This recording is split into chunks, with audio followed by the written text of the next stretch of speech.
Okay, now to go further with these principles, to make it martially efficient, we have to do this at the speed of a boxer's jab, which is very, very fast. So what I want my partner to do is to shunt a little bit of force forward, and we're going to rhythmically build up our speed. So to start off with, you just basically shunt lightly, and then shunt a bit faster, and shunt a bit faster, until you're going at your maximum potential speed. So you push a little bit forward, and then I feel that, and then I create a little bit of a space.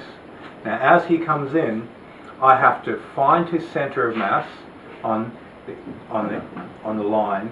I've got to absorb in, create non-resistance, so I can lead his center of balance out, and then while holding his center of mass, I project the feeling through the body mechanics of the life force. Now if I don't have the life force there, it'll still partially work, but a person will be much more resistant.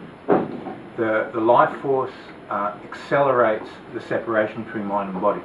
I always want to be operating within this field of awareness. So he pushes in, I accept it, and then I connect to it.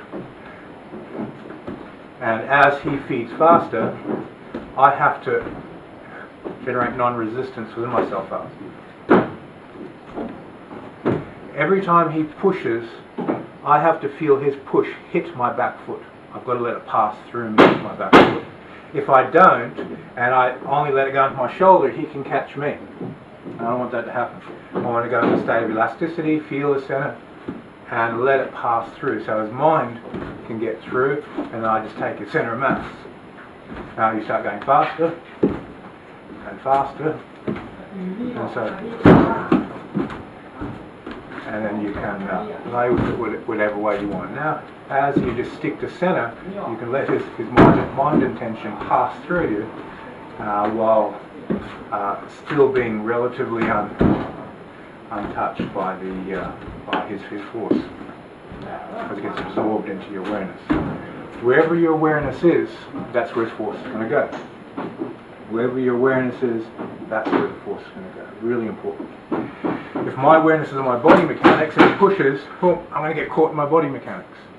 If my awareness is in the field and he pushes, then the energy goes into the field. The elasticity supports the body mechanics.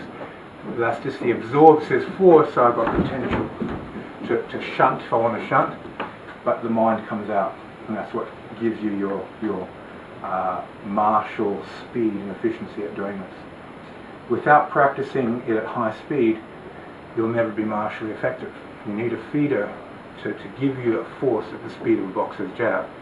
After several thousand repetitions of receiving those speeds, with basic lines, you go into complex lines.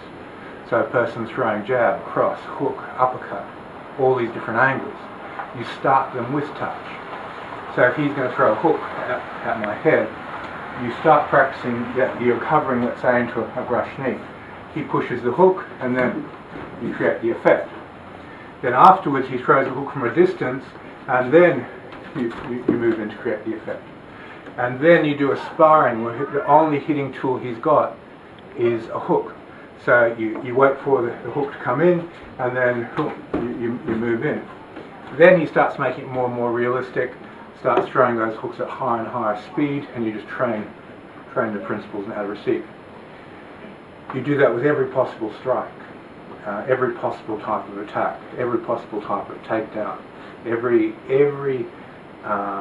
thing that you can envisage that a person can throw at you, you have to learn how to neutralize it. So you take your mind to the sphere of infinite possibility, and you develop new things all the time. Every training session should be fresh, should have new stimuli, new mental things to deal with, new emotional things to deal with, variations of body mechanics, and that shift, that constant change, generates growth. If you're in a traditional box, there's very little growth because there's nothing new. You're trying to refine the same shape all the time. But because everything is in constant change, your shapes are in constant change, the stimuli your partner is giving you is in constant change, and you're adapting to the leading edge of the evolution of martial consciousness on the planet. So if you look at MMA styles like that, they have no traditional box to limit them. They're completely open in what they do. That's an optimal growth pattern for martial arts. Difference from what we do and what MMA does is we're looking at metaphysical models, internal energy, how it works, but working within an MMA context mechanically, because that's the best way, it's most efficient. Okay, partner up and start speeding up the feeds.